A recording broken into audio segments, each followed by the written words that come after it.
The 90s. What an era. From fashion to music to TV shows, no one can deny the huge impact this era had on pop culture and cultural period. I don't know about you guys, but I'm one of those who are fascinated with old school things and aesthetics.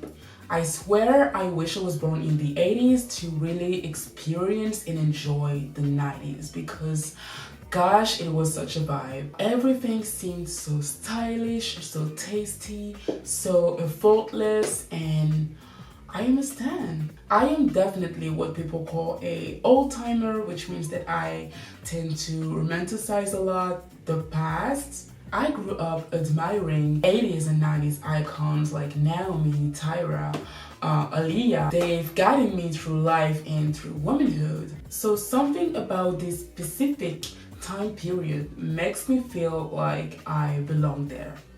So you'll see that I rely a lot on Black American culture because why not? I mean, I would not be standing here speaking English as fluently if it wasn't for that culture. Maybe that you're like me and that you're obsessed with a certain time period. It can be the 90s, it can be the 80s, the 70s, the Victorian era, whatever it is. It seems that certain eras have this mythic power over our imagination.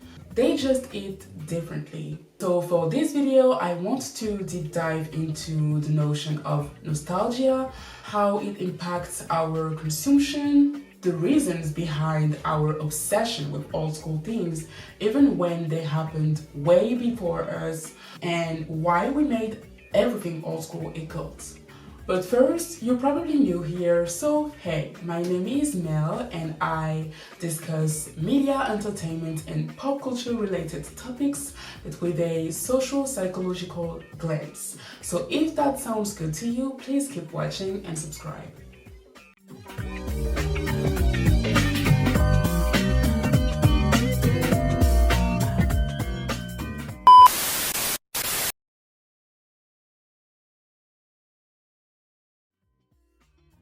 Okay, so according to the Urban Dictionary, old school refers to anything that is from an earlier era and looked upon with high regard or respect. It can be used to refer to music, clothing, language, or anything really. So why is the concept of old school interesting? Old trends come back indefinitely, whether it is in fashion with old cuts, old pieces like leather jacket, jeans, or brands like Converse and Fila. And vintage trends and clothing are undeniably dominating in the fashion industry. We can also observe this with music. I don't know if you paid attention, but lately, since 2020, 70s and the 80s are coming back with artists like Lady Gaga, Dua Lipa, or even Bruno Mars. And this is the same thing with the film industry. Companies digitally restore their movies on streaming websites for better quality. People get excited for Peaky Blinders or Game of Thrones merchandising. Movies and TV shows that are very popular right now step us back in time. So there's a nostalgic ambiance. This is why you can see images and videos with a nostalgic statement all over social media.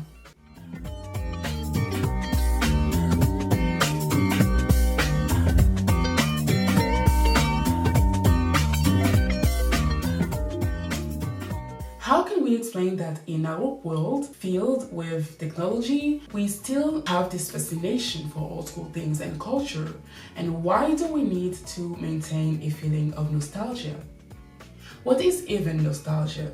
The concept of nostalgia first appeared in medicine in the late 17th century with the Swiss doctor Johannes Hofer, for whom nostalgia meant both homecoming, as in the desire to return to one's native homeland, and pain or ache. So for a long time, nostalgia was actually described in the clinical literature as a homesickness from the actual separation of a person from his homeland.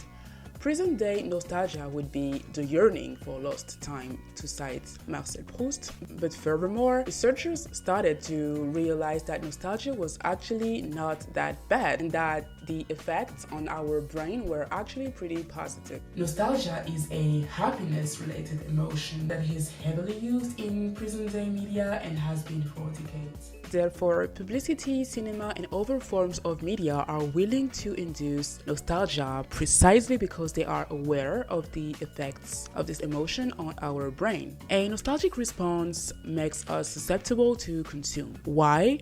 Because it makes us happy. Nostalgia can literally trigger a lot of other happy emotions by activating good old memories of the past. So what is interesting with nostalgia is that it not only triggers you as an individual, but also as a social creature. Some studies have shown that the induction of nostalgia can actually increase our feeling of happiness and self-esteem, but also social belonging. It has been shown that nostalgia brings people together, encourages pro-social behaviors or altruism. This is pretty powerful.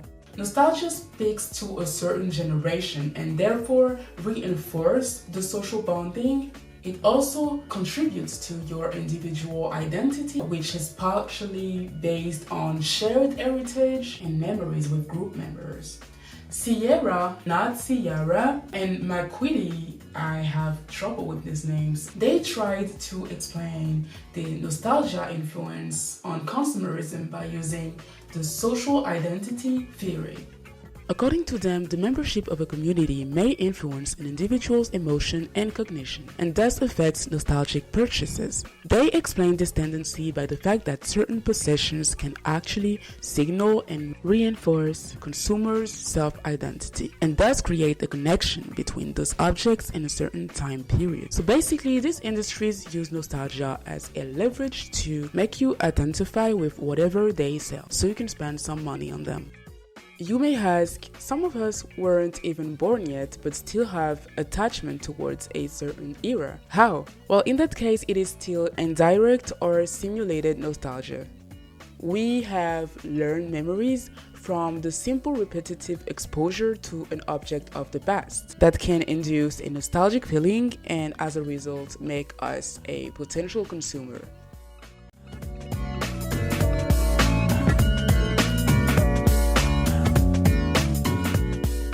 If you're a nostalgic person like me, you may recognize yourself into one of these three levels.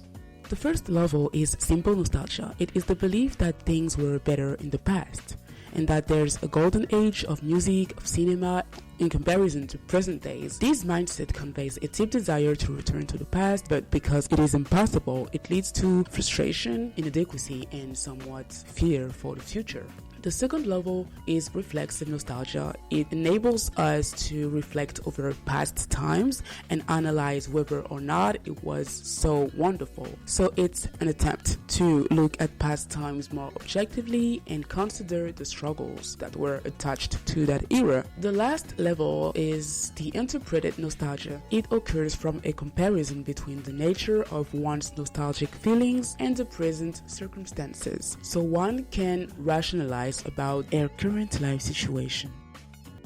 So my fellow old-timers and nostalgic people, y'all know what it is. I tend to subscribe to this first level of simple nostalgia and adopt the everything was better before mentality. Well, I know I do. But inevitably, we then become blinded by these iconified objects of the past and daydream about a golden age, which makes us feel inadequate or frustrated with our reality. We should have a more critical vision of past eras and acknowledge the cool things that they have brought, but also the underlying issues and untold stories that existed.